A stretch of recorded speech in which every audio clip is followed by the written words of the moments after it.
Hello guys, welcome back to my channel and welcome back to another deck flip through, walk through, whatever. So I've been really excited about this deck, and this is another one that I haven't seen in like any of the like so-called popular YouTubers videos. And I stumbled across it like totally by accident, and I'm so freaking happy that I did. So this is the Lord of the Rings tarot, and I already have a Lord of the Rings tarot, but like a super old school one, which is like, it has, I wish the artwork was done better in that one, but the guidebook of that one is brilliant and priceless, and I love it. And it's well thought out. It's a well thought out deck. So any other deck I just didn't like when it comes to the Lord of the Rings theme. And then I found this one and I was just amazed.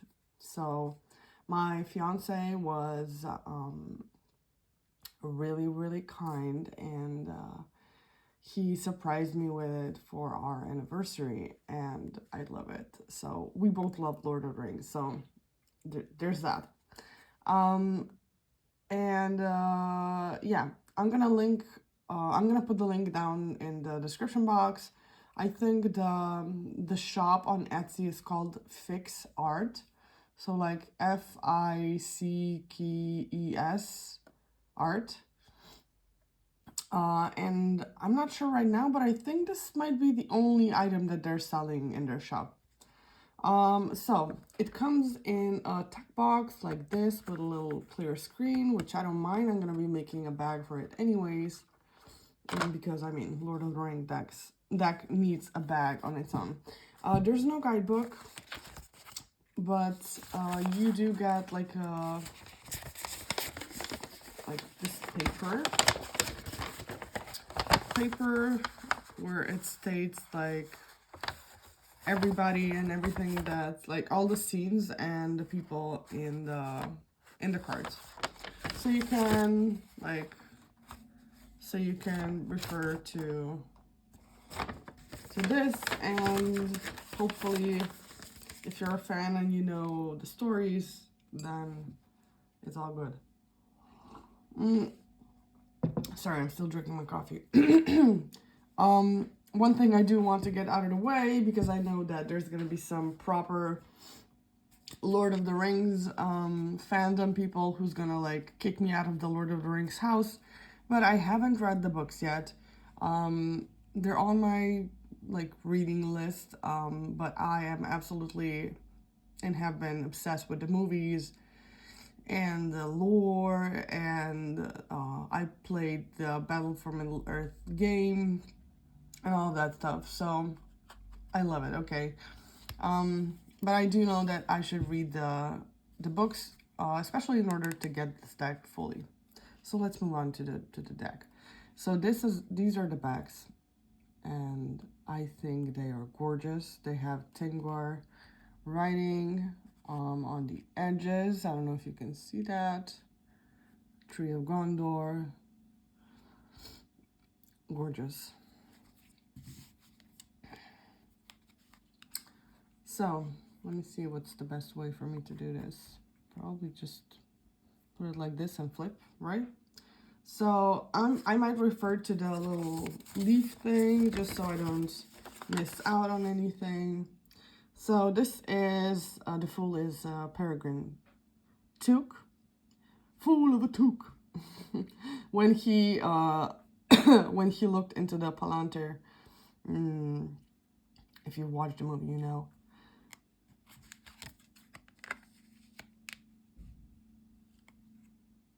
The magician is Saruman the White, so before he got like corrupted, I believe.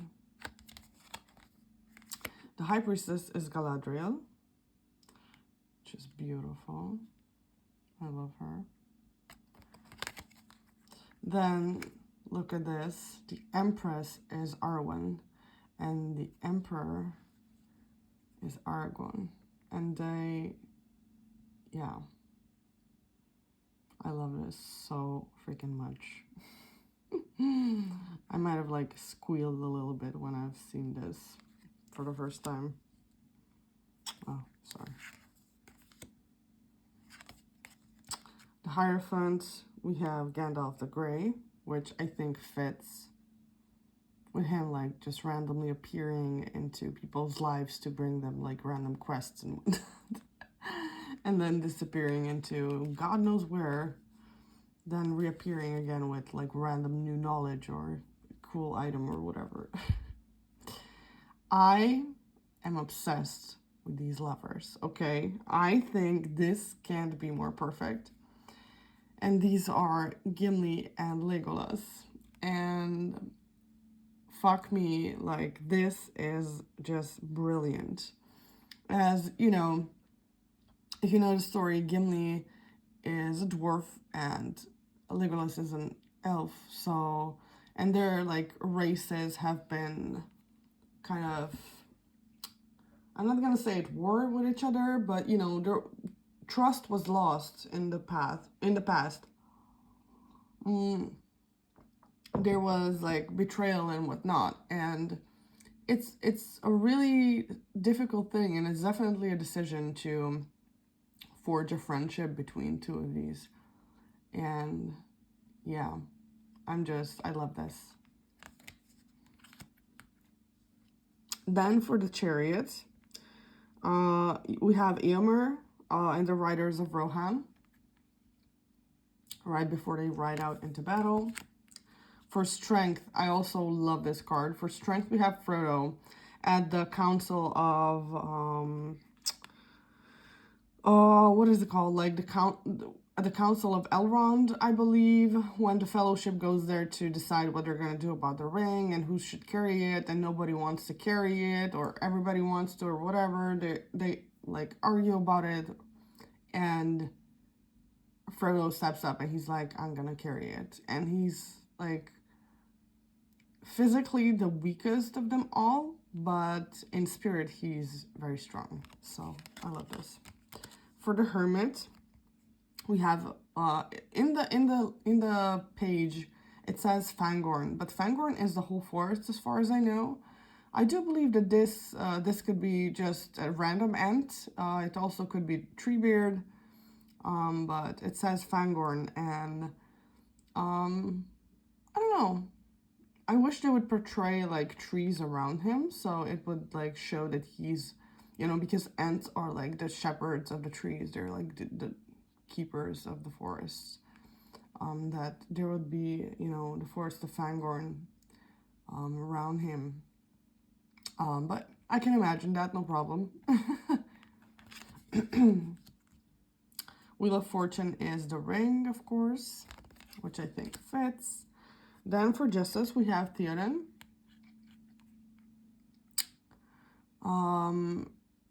And I still have to think about this card, like how this portrays justice. But it brings to mind all of, you know, his...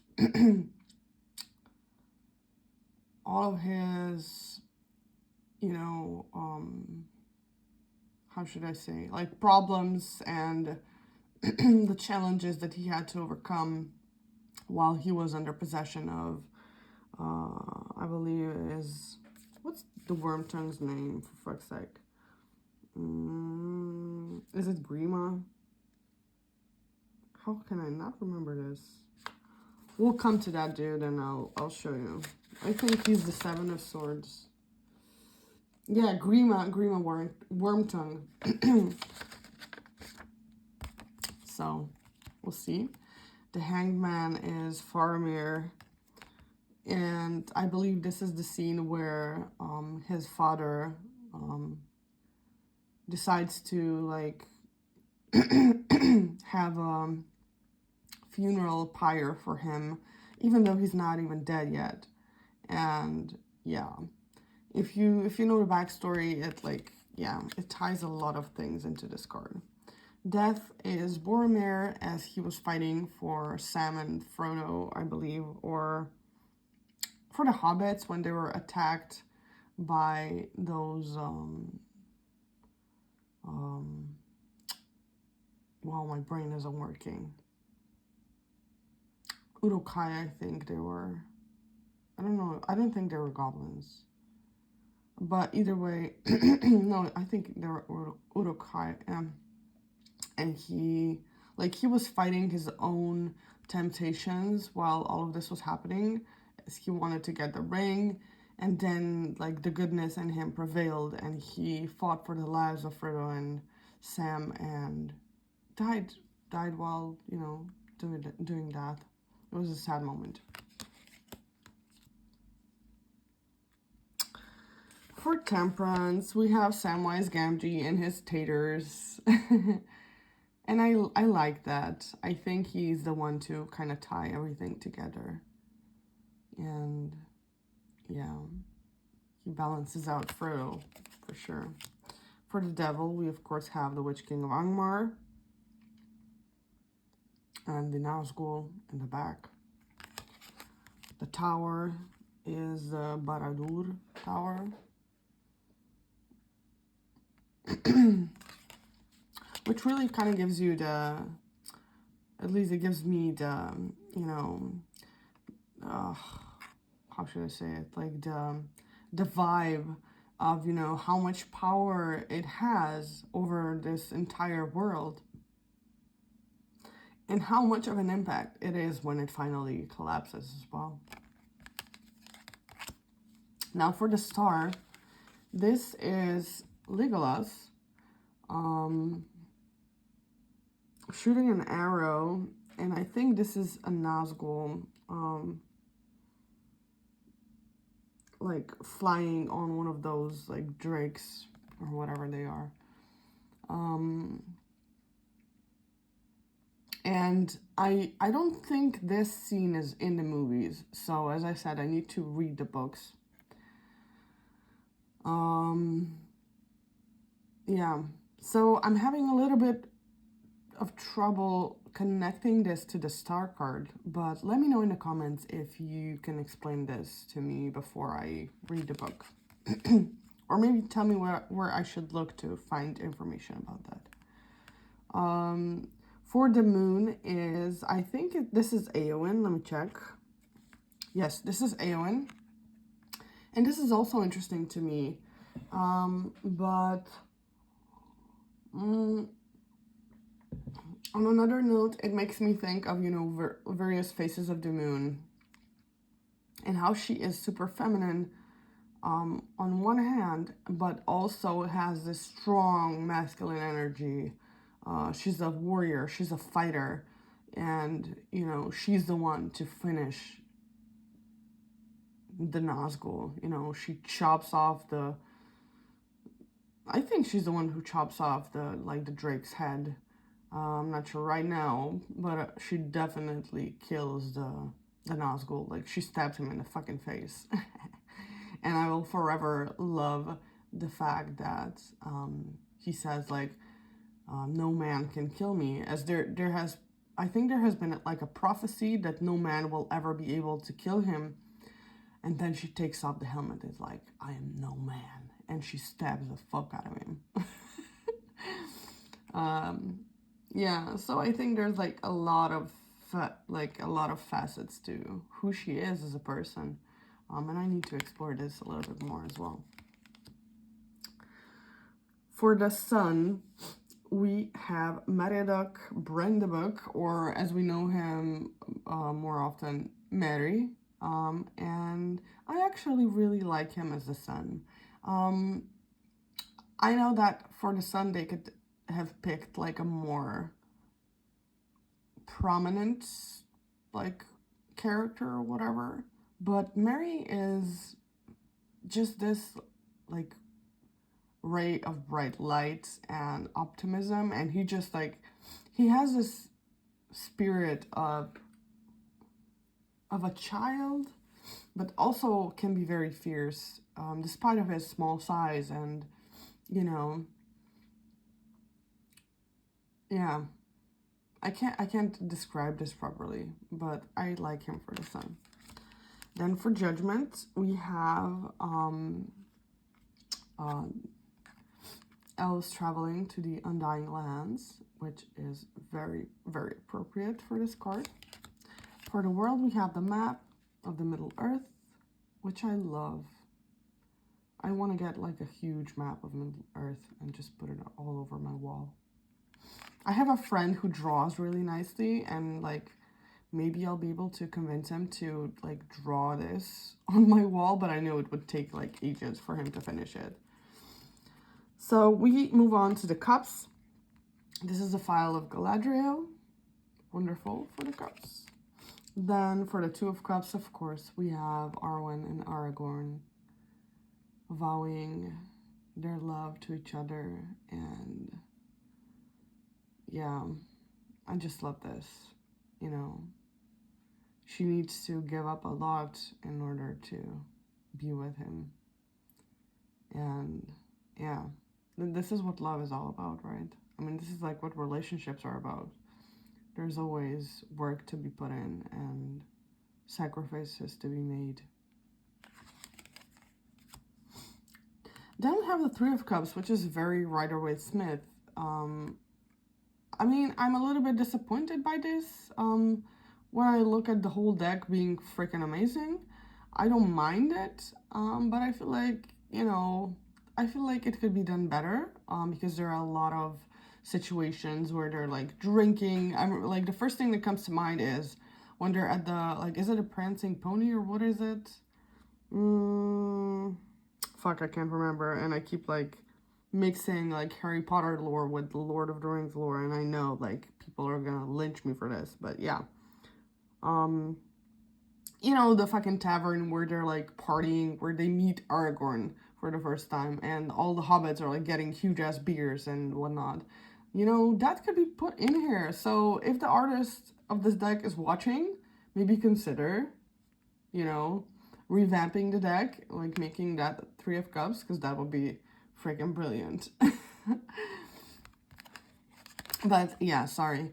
These are supposed to be Galadriel, Arwen, and Éowyn, but they never get together in the story, so that's a little bit, you know, I don't know. The Four of Cups is Bilbo, and I love this for the Four of Cups. Because, you know, you can connect that to how he's super homebound, but he's also, like, his heart is longing for the adventure and just pulls him, you know. Yeah. The Five of Cups is the scene where the Fellowship is grieving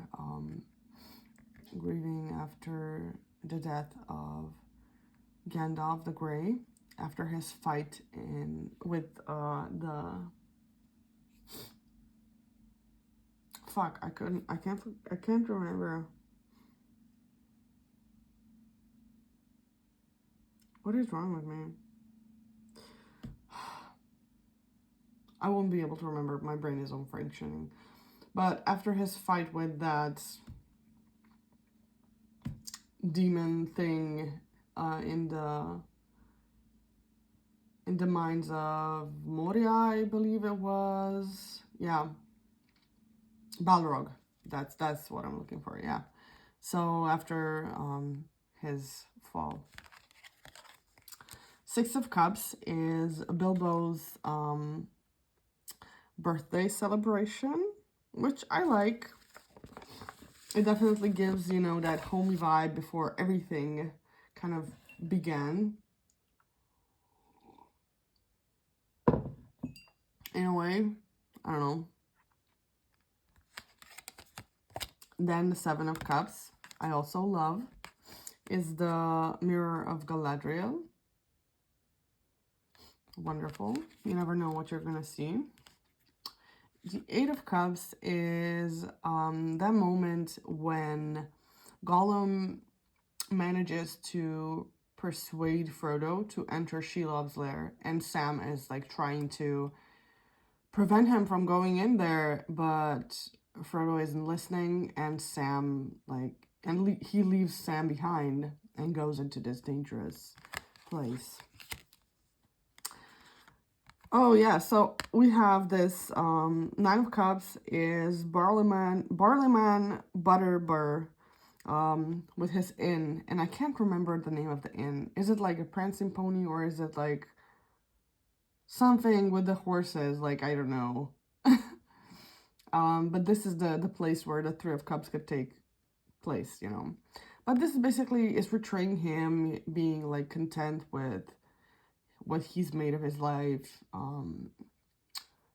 you know, loving what he's doing, hosting all of these people. Yeah, he's glad where he's at, about where he's at. Ten of Cups is Arwen and Aragorn with their son, living happily. Then for the Page of Cups, this is interesting. This is, you know, this is Faramir and his father, his dad, who, you know, obviously preferred Boromir over him. Boromir is his older brother, who died, you know, if you remember in the card, he died to protect the hobbits, and his dad was super, you know, sad about it, grieving horribly, and almost like, and at some point he says that he wishes that Faramir would die instead, and I think this could be the scene actually, which is interesting for the Page of Cups. But Page of Cups, I think in this scene is Faramir, you know, with his open childlike heart, just trying to win some love and approval from his father, unsuccessfully, sadly, but you know, he's always been of pure heart. And yeah, Knight of Cups is a little bit strange, is but also kind of makes sense. Is Arwen, when as she offers her pendant, as she gives her pendant to Aragorn, basically claiming to give up her immortality for life with him, for his love. So that's a proper Knight of Cups, actually. Now for the Queen of Cups, we have Celebrian, which I believe is Elrond's wife, but I'm not that familiar with her.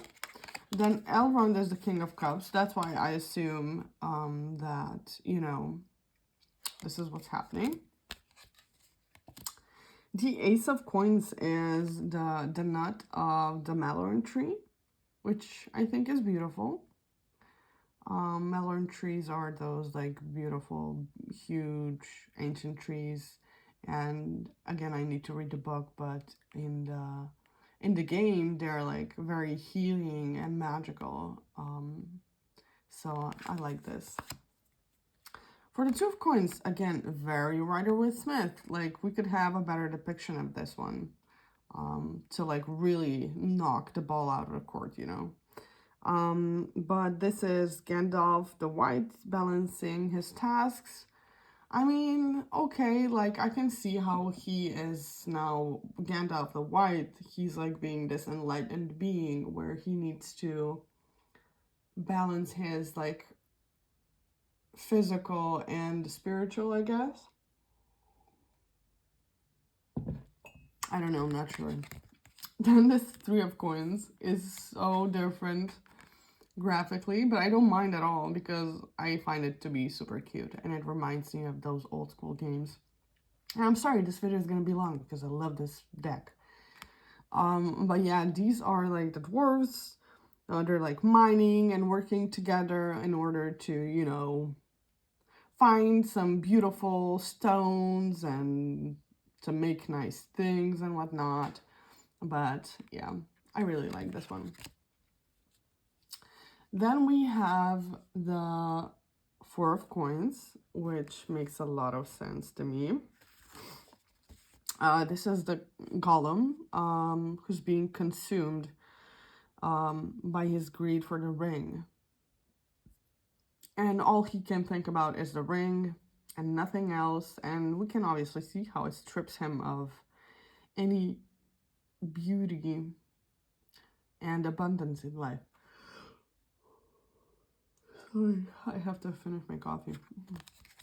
Now we have 5 of coins, which is portraying Theoden while he's being under the influence of Grima, the worm tongue, like possessed by the magic of Saruman.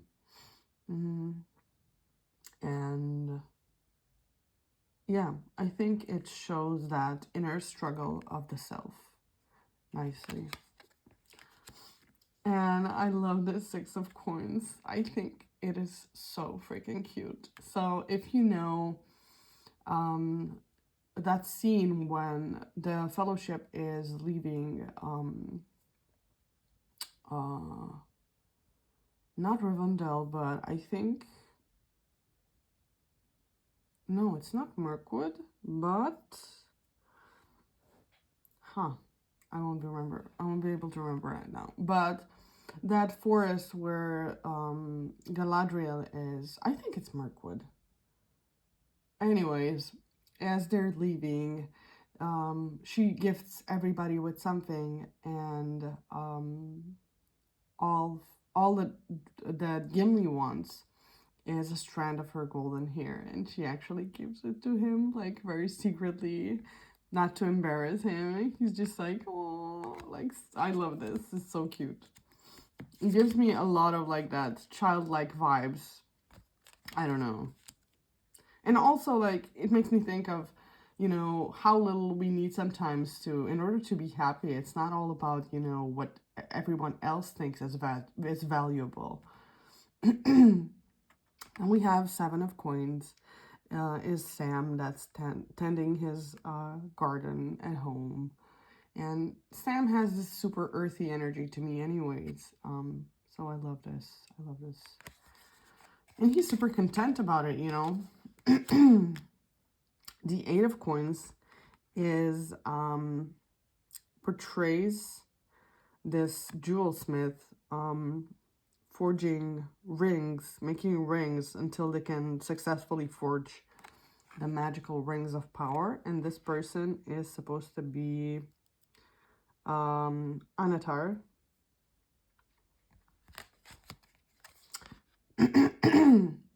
So I think this is good for the 8 of coins, because it's not about them just making them, like, succeeding right away, but having to go through this process over and over and over again in order to perfect their skill and find just the right amount of different materials and ingredients and whatnot and magic, and, you know, in order to make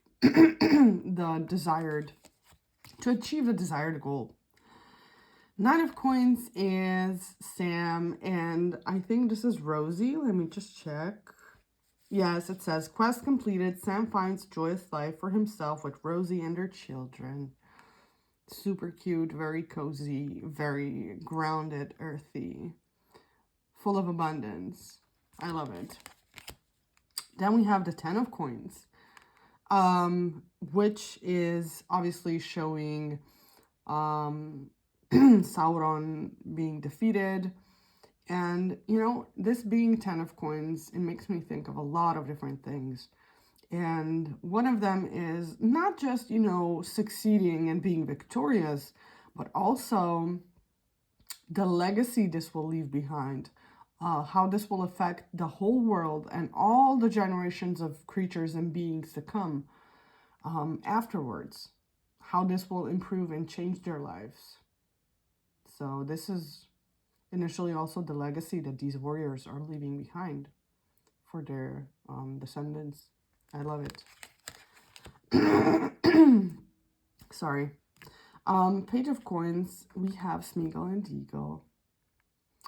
You know, in that moment as they're, like, fishing, and before Smeagol finds that ring and they fight, and, you know, it all goes down.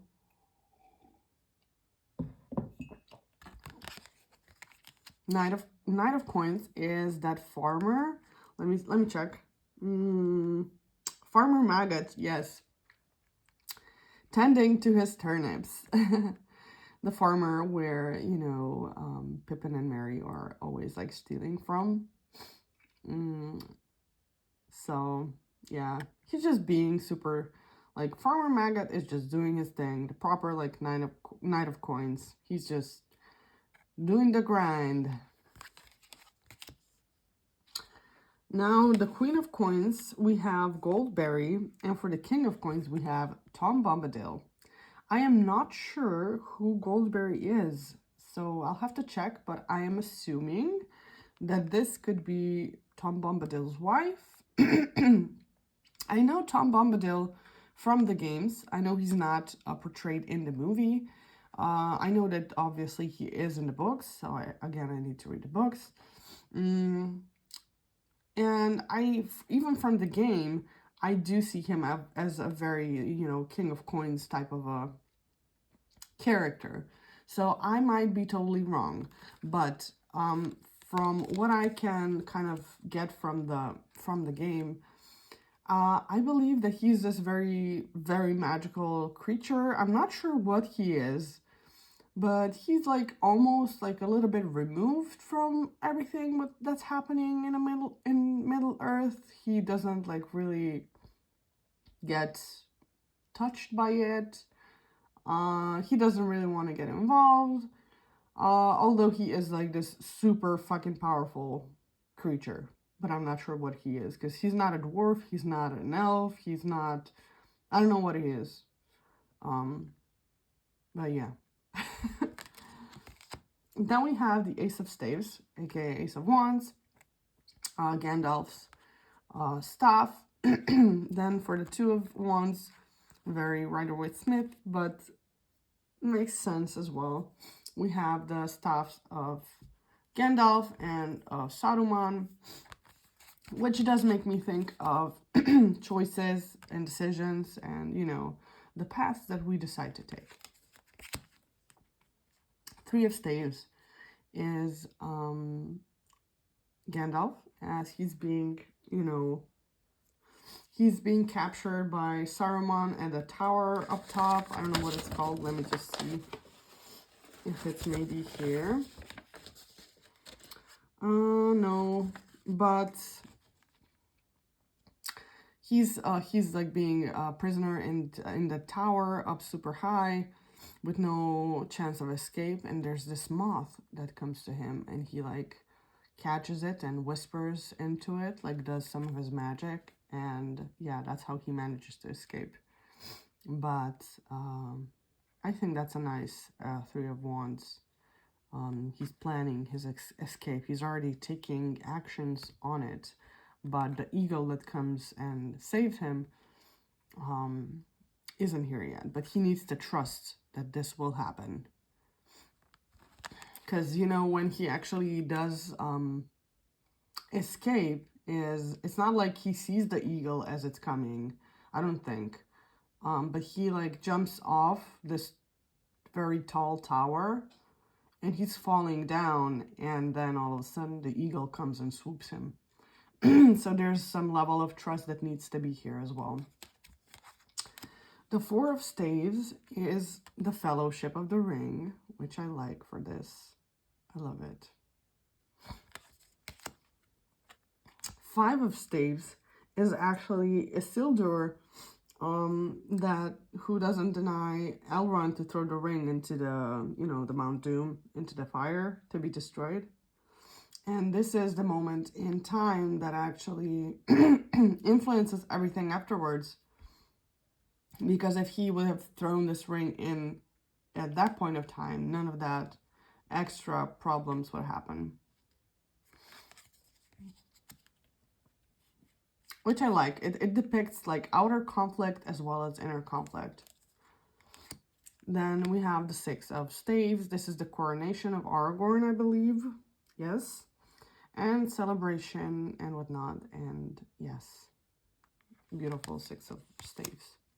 Seven of Staves is one that's not really... I don't get it. If you do, please let me know in the comments.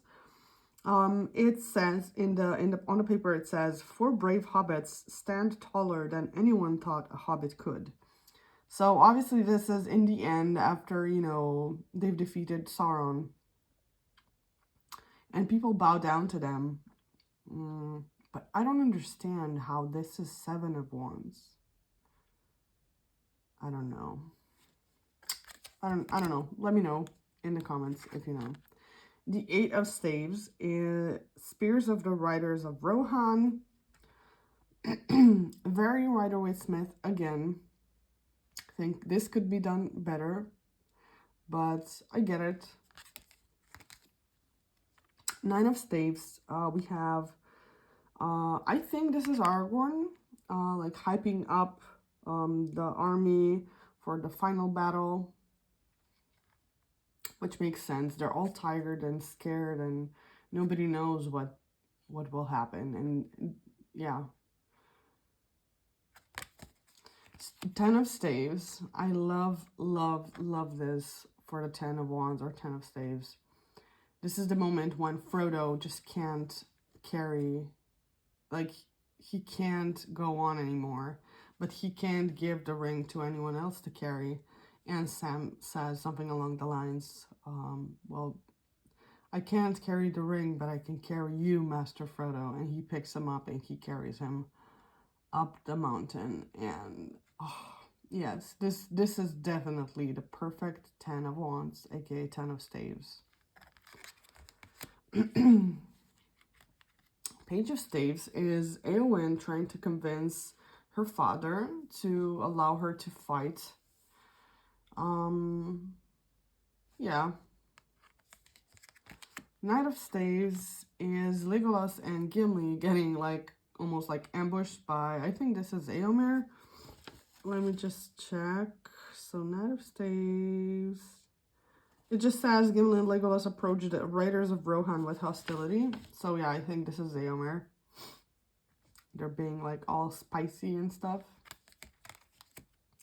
Then for the Queen and King, we have Luthien and Beren, and I believe these two are from Silmarillion. So before the Lord of the Rings, and I don't know much about them, but I do like that they've included more characters like these. The Ace of Swords is the Sword of Aragorn. 2 of Swords is Arwen, as she's trying to make her decision about, you know, leaving Middle-earth to the Undying Lands or staying because, you know, Aragorn, which is a good 2 of Swords, it's a big decision.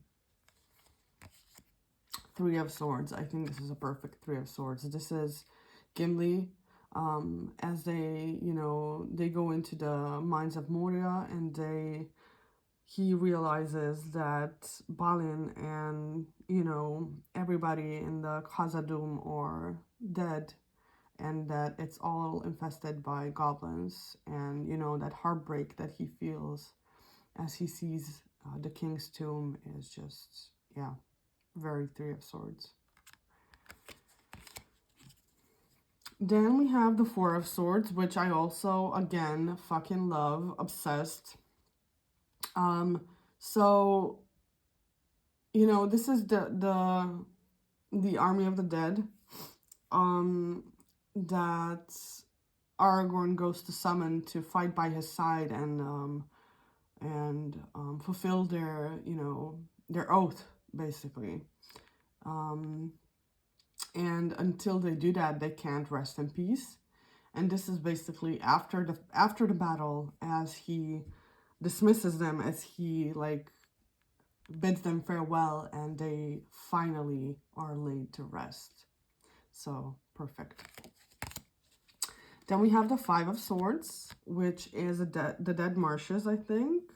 Yes, it says the Dead Marshes sustain the remains of a bitter battle. You know, this card could be read in many layers. It's not portraying that typical, you know, battle scene or whatever, but again, the 5 of Swords isn't about the battle as it's happening, but as it's done, and all the injustices that have happened and all the pain that's been caused and all of that stuff. And I think the Dead Marshes are a good representation of that, as they portray a very real memory and spirits of all those who have past, and it's a very dangerous place to dwell in. Six of Swords, we have Treebeard for sure this time, carrying Merry and Pippin. You know, when the Ents decide to fight alongside in this battle, you know, shit really goes down. So this is a good Six of Swords, because the Ents are powerful, and yeah. This is the moment when Merry and Pippin really feel they have achieved something and succeeded. As I said before, for the Seven of Swords, we have Grima Wormtongue with his sneaky little self doing his sneaky little things, being just evil, lying and manipulating and whatnot. We have the Eight of Swords. Let me check. I think, yes, it says Frodo is tested at Mount Doom, which I think is a good Eight of Swords. It's that moment, you know, when you think that you just can't finish your task, that you just can't move on towards your goal, and you just have to, like, there's some real moments of inner conflict, even though there's nothing physically keeping you back. So I think this is a good Eight of Swords.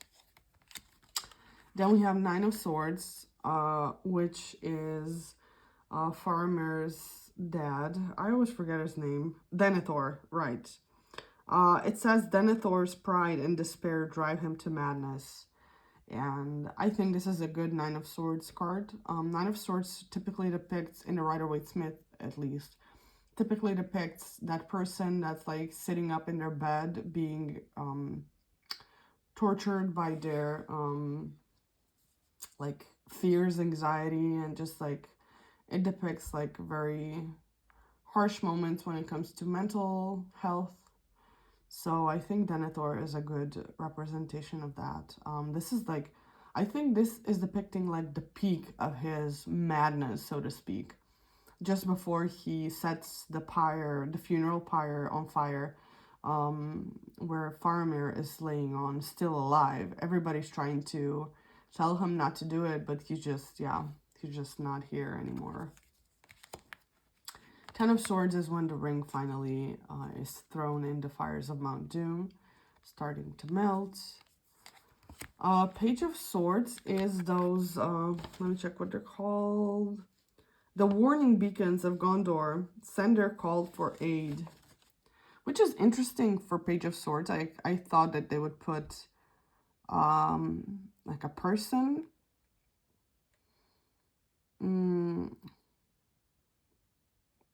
I'll have to sit with this one for a bit more. I don't mind it for the Page of Swords, but I do think I'll have to sit with this one a little bit more.